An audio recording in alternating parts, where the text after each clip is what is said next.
Good morning and happy Monday. Today is June 10th, 2013, and welcome to Monday Mentor.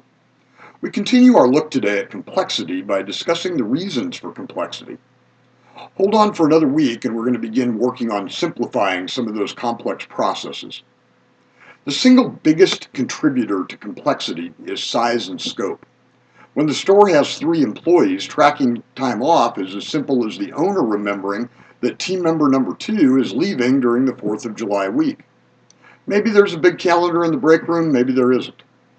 When that store grows to 10 team members, we now need a spreadsheet to track time off and available time.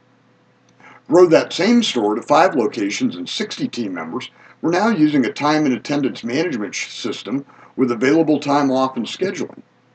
By this time, we're also using a vacation request form, a one-up approval policy, and a human resource generalist to track and monitor all of those requests. When you get bigger, you need greater control and you create more and more complex systems. This is a pretty natural evolution in most organizations. When size and scope increases, there also comes an increase in team member specialization. Again, relatively natural, but it creates complexity. Instead of a bookkeeper, the organization grows into needing accounts payable, accounts receivable, general ledger people, financial analysts, and treasury specialists. The complexity occurs in understanding these roles and how the processes tend to interrelate. Specialization can often have a chilling and frustrating impact on team members and customers when they're trying to find the correct source of information and assistance. The final reason for complexity growth is territorialism. Back to the first analogy about vacation time we talked about today.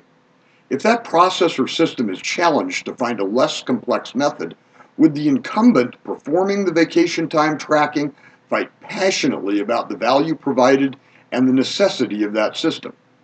That, of course, is a pretty obvious yes. And it is true for every performer of complex and specialized functions within any organization.